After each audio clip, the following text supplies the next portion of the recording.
Liverpool Fan in Japan. Hello YouTube, Liverpool Fan in Japan here, the Miyazaki man Sai.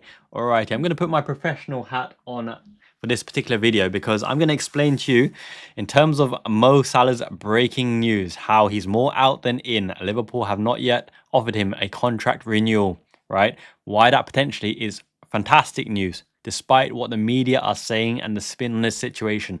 So I'm going to give you professional advice from a consultant who creates CRM systems, architecting major sporting bodies, public sector, private sector. I've done procurement, but especially renewals, right? Acquisition and renewals. And we're talking about renewals here and why Mo Salah's interview is not what it seems. And I think it's actually really, really positive news in terms of getting Mo Salah to agree. In fact, after he came out with this interview, I am now more certain than ever that Mo Salah will come to a contract agreement renewal with Liverpool. Okay, so let's get into it. So I previously did a video around procurement of players, how a club buys transfers. Check it out afterwards. In fact, I did a video early today on the Southampton win. Make sure you check that out as well, because YouTube might bury that video in the algorithm because of this one. So I'll link it at the end of this video. So I'll appreciate if you watch that one afterwards.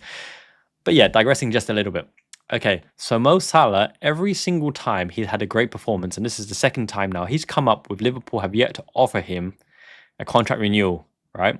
And it's very important to note, and Melissa Reddy said something similar. It doesn't mean that negotiations haven't taken place, or intermediaries or the agents haven't laid their demands or putting out the feelers as to what Liverpool would like to do as well. Okay, so there's many moving parts here. We're going to talk about Trent and Van Dijk, Liverpool corporate entity, FSG, Richard Hughes, Michael Edwards, Mo Salah, Remy Abbas, his agent as well. Okay, so I've got no script here, but I'm going to tell you absolutely what's going on, the lowdown. Similar to marketing. Okay, you sell when the stocks are high. So every time Salah performs well and the fans are completely in love with Mo Salah, despite his misses and despite his somewhat flaky finishing sometimes, he comes out because his stock is at maximum value at the moment. You want to sell when you're high, okay? So he owes it to himself to give himself the best contract to suit himself for a lifetime. He's a Liverpool legend, but the way business works, and you're going to hate to hear a lot of this analogy, is that it doesn't matter what you achieved in the past. It's about what you can offer now and in the future. Will you prove value for money, and is that investment going to return dividends in terms, not financially, in terms of giving Arne Slot the capabilities and attributes as a player, as a person, to win it all. Arne Slot is the chosen one of FSG after all. He's the shiny one, up the shiny one. So Richard Hughes' main job is to equip Arne Slot with the tools he needs to win week in, week out, at least to be competitive. You have no guarantee you can win the league. It's the same argument. Even if you escape the Carabao Cup or drop out of the FA Cup and focus on the Premier League and the Champions League, you have no God-given right to say that an increased focus actually has any effect whatsoever. It might even be detrimental because of lower motivation, but that's a different topic. Back to Mo Salah. He's requesting the contract when his stock is highest. Now, you look at Richard Hughes and you look at Michael Edwards as well, right? Their responsibility, their job description, is to achieve the best result for Liverpool in all facets. Basically, Michael Edwards gives every department the tools that they need to do their job the most efficiently to make sure it's a well-run, well-oiled machine, including giving Richard Hughes the budget, finances, and options for what he needs. Remember that Arne Slot is in constant conversation with Richard Hughes on a daily basis, and he's discussed contracts. He actually told you directly in the media that he's discussed the contracts of Virgil van Dijk, Trent Alexander-Arnold, and Mo Salah as well. So it's not as if he's not in the loop and he's not aware of all decision making. The money is obviously there, but similar to Mo Salah trying to get maximum value, right, for his namesake, for his form at the moment, Liverpool also need a fair deal proposed and accepted to come to the table. No executive in their right mind will come up with bags of cash and offer above and beyond and just say, here you go, we love you, mate, you're on form, we need you, Egyptian king, 3 more years, bada bing, bada boom, sign that thing right now, that kind of thing, right? Doesn't happen. They've got to secure the best deal that they can for Liverpool. And why I'm ultimately positive, and I will come up with 5 different points, is that Salah has intimated that he really wants to stay at Liverpool. He's shown his hand twice. You do not come in the public-facing media and reveal all of this behind the scenes, not shenanigans, but current state of play, unless you're after an end goal. And his end goal is to renew with Liverpool. He mentioned it himself. He's got a great love and affection for the fans that love him. There's no club quite like Liverpool. The Liverpool system is suited for him to succeed. The whole system is built around getting him into the most prominent position, sacrificing Trent Alexander-Arnold's playmaking and transition because it's a risk-reward ratio to get Salah into that position because he's the game winner and he's proven it time and time again, which is why we're top of the league.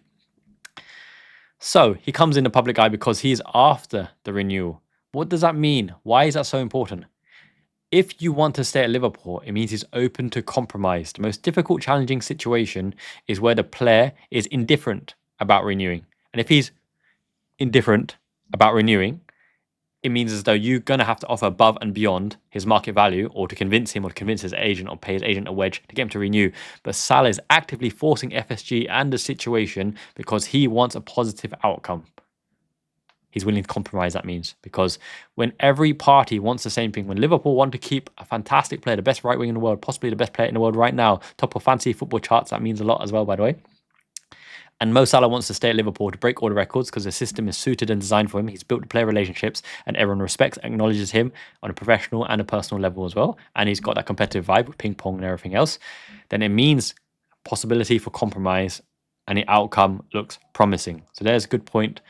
Number one. Now, some people have thrown about, but yeah, they're wanting to renew Virgil van Dijk, renew Trent Alexander-Arnold to give them a basis, a baseline for the kind of salary that they can expect and demand. But that's as long as they share the information, because they possibly share different agents, they have their own agendas and their own careers ahead of them. I don't think that is so important because you agree market value, what the player thinks he's worth, respect him, acknowledge him at the same time, not pushing Liverpool above and beyond. Because remember, if you commit all of your finances as Liverpool to the players' wages, that reduces your transfer budget because it comes out of the same kitty. You only have a pool of cash that reaches you to the maximum quota of financial fair play, and it doesn't matter where you spend it, where you allocate the money. You've got a finite amount. It's not infinite, right? It's not infinite. We're not oil backed, for example. So every agent fee, every clause, every weekly wage, every direct signing on bonus comes out of that combined pool and comes out of our transfer kitty for January and future windows as well, okay? Speaking of transfer kitty, if you want to buy this hat, fantastic. It'd help me out as well. Joining a YouTube membership is the best way to support this channel. Domoarigato gozaimasu. Thank you so much for everyone who's supporting, because financial fair play, there is none at YouTube. They don't pay shiz at all. It's like £3 per 1,000 views. Do the maths. It's like 10 times below minimum wage. Anyway, digressing just a little bit. Thank you everyone who's supporting the channel, by the way. Yeah, so Mo Salah basically wants to renew at Liverpool. Liverpool have not offered him anything, but possibly negotiations have been underway at the moment. And why did I mention consultancy and why did I mention renewals as well? So I worked with dedicated teams, right, for a big sporting entity in the UK. And in order to facilitate and build the systems for the implementation, I have to understand all the processes of the different departments, okay? So I went to the acquisitions team, I went to the renewals team, understanding their processes, what data they come up with, what the computations are, what the algorithms are in order to inform their decisions, what is the scoring metric, what is the scoring basis, what fields do they need to host that data, host that information, right? Because I need to build a system for them and combine all the other systems that they have in-house through integrations as well. Why is that important? So football, yes, I gathered metrics, analysis and information for the teams that were involved in football, but also tennis and field hockey, badminton, judo, and kind of winter sports and water sports as well. When it comes to contract renewals, you got to understand that everyone, or the data scientists, gather the information, they put in a CRM system, it comes up with business intelligence, predictive analytics, and then you present it to the board. Now, someone like Michael Edwards and Richard Hughes and Julian Ward, alongside Arne Slot, who will have a bigger influence than you think. He's not just head coach, he is a manager in some regards, because they've got to make sure that he gets his wishes so he can perform to his best and he's happy as well. And everyone's happy because Liverpool are top of the league. But where am I going with this? You bring the data onto the table, and ultimately it's the figureheads, the board, who control the daily operations. In this case, it's Michael Edwards, head of global football at FSG, Fenway Sports Group even. Used to be Nesby, New England Sports Ventures, but yeah, it's FSG now, isn't it? They will make the decisions. But when you make the proposal and decision, it's not a one-man band. So you remove bias and you remove subjectivity. You see the statistics. You see the market. You scope, is there a possible replacement? Can we recreate his goals? But not just his goals and his on-the-field performance, but his influence, right? So I've talked about in the last video, Van Dijk influences his partner to perform above and beyond.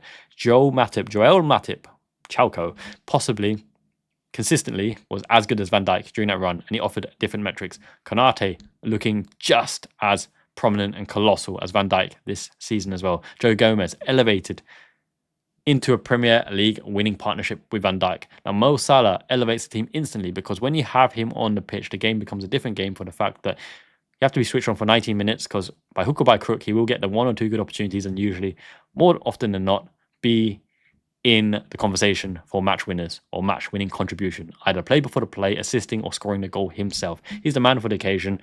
And in our top 3 players of all time, he could even overtake Stevie G. Who knows, right? So you've got to do it for the prestige. You've got to do it for the quality of the player, for the man, the professional. It doesn't matter the market at the moment because there is no suitable right winger replacement. You're going to have to rebuild. It'll be a huge transition if you lose Mo Salah, who season on season is your biggest goal scorer and your biggest threat. Takefusa Kubo, Leroy Sané, Jared Bowen, right wing, left footed. No, they can never replace Mo Salah. Although saying that, generational talents do come up and about, but looking at the market right now, there is no like for like replacement. But also the prestige, right? What message does it send to Van Dijk, to Trent, who are looking to renew, to the other players who are wanting to be part of a winning squad? Liverpool traditionally used to be a bit of a stepping stone, wanting to move to Real Madrid and Barcelona. But Mo Salah doesn't have the options at the moment. Okay, Saudi Arabia for the bag, but you wouldn't chase and ask Liverpool to open contract renewals or put it out there in the media if financial gains from Saudi Arabia was the end goal, because ultimately you'd be playing a waiting game and waiting for Liverpool to chase you and then playing Saudi Arabia and Liverpool off against each other to get the highest bag. Okay, and you've seen what happened to Sadio Mane, Roberto Firmino. Obviously, Ronaldo is a bit of an exception there, but it's not always cracked up to be. And you can talk to Jordan Henderson, who escaped there as quickly as possible to Ajax, who are doing quite well, third in the table, right? PSG, money bags as well. But once again, it's a bit of a clown fest at PSG because the star, when they had their Neymar, when they had their Mbappe, right? It's not a squad. It's not harmonious. It's not designed to get Salah elevated to the next level. And it's not as prestigious as the Premier League as well. So you would lose some clout there for the fact that going there just for the money and, you know, that elusive Champions League, right?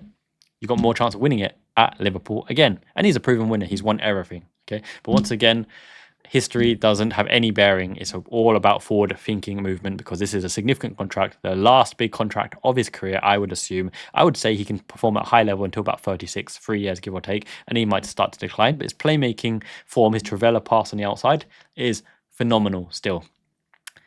So yes, you can't afford to lose that player on the pitch, but also the influence in the dressing room, you know, good mentor to Harvey Elliott, dominating the right-hand side, Trent Alexander-Arnold, Dominic Szoboszlai, Conor Bradley as well, and the image rights as well, the fans, the furore, the backlash would be phenomenal, and FSG could be avoiding that and keeping a great asset, so it's very unlikely that FSG wouldn't make a significant play to keep him.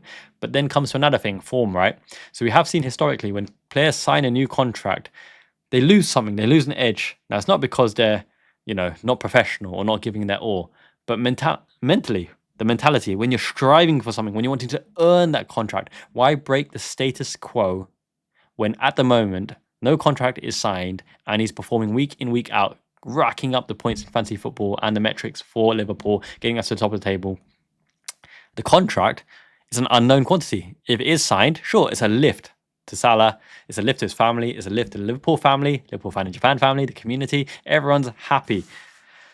However, what if his performances drop on the back of signing that contract? What if his performances drop? Then everyone turns coat and says, oh, okay, you've got your 400k now, are you happy? Mason Mount signed the contract of Man United and straight downhill. We've seen it before. When you sign a big money contracts to secure your future performances. What about Jordan Henderson when he signed that renewal, right? Against the wishes of the powers that be. Klopp wanted him to renew as well. His performances dropped as well. So there's an intangible there. Now I hear you say we're coming up to January. He can sign a pre-contract agreement, but everything I said before still comes into play. He wants to stay at Liverpool, so he's in no rush to sign a pre-contract.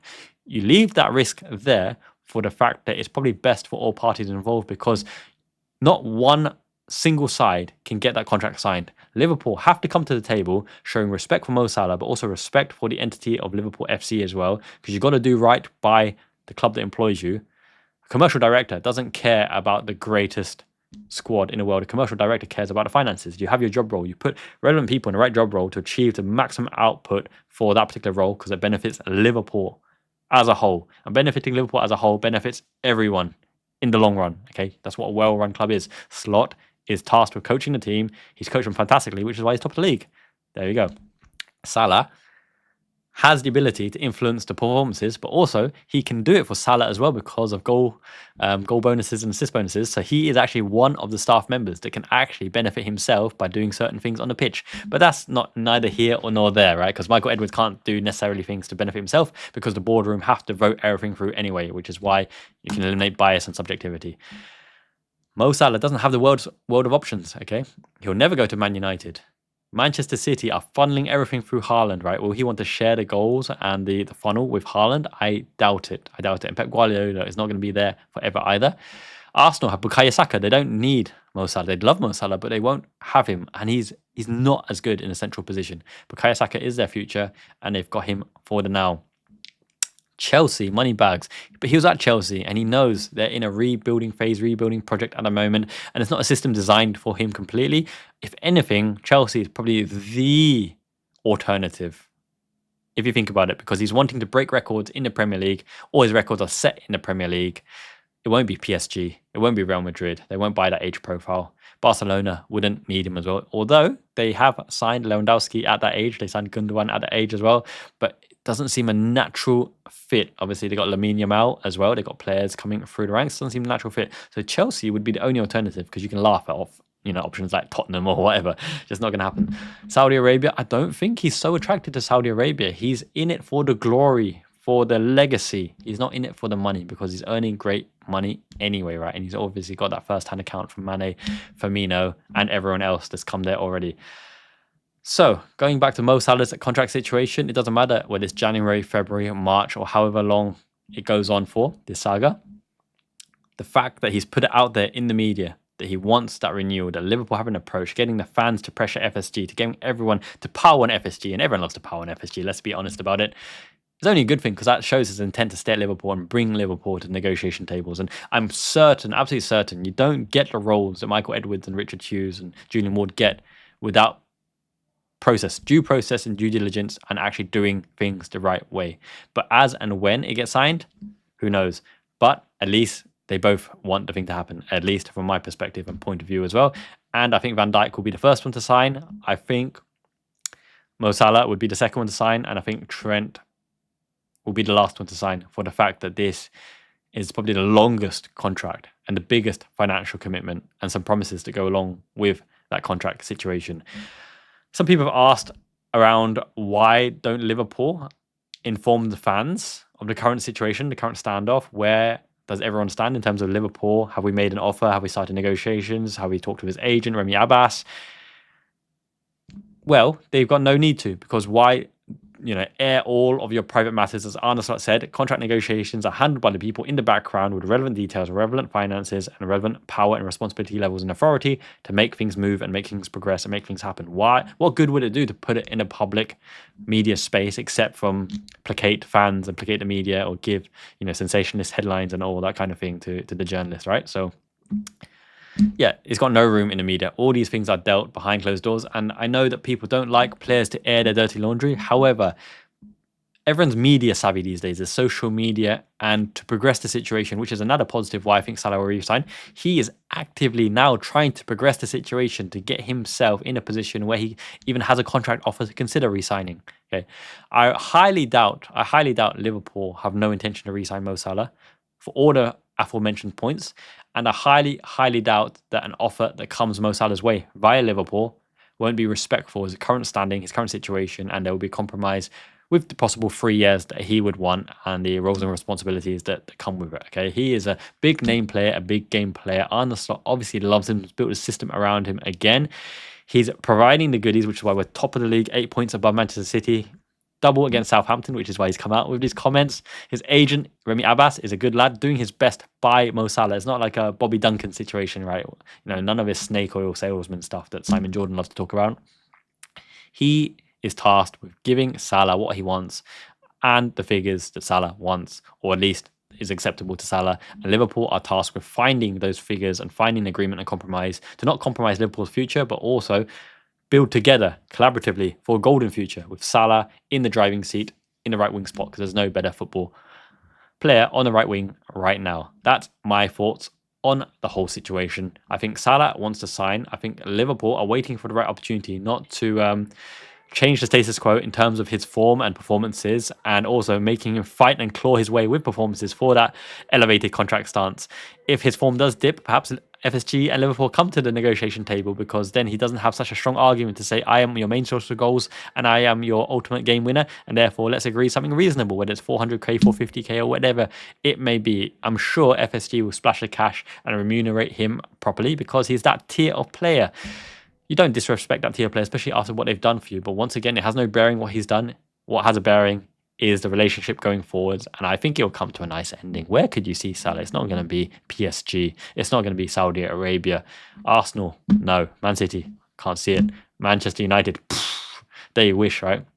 It could only be Chelsea in my mind. So smash a like on this video if you found it helpful. Once again, make sure you watch my previous video, my post-match reactions and highlights of Liverpool beating Southampton. It'd be really, really appreciated.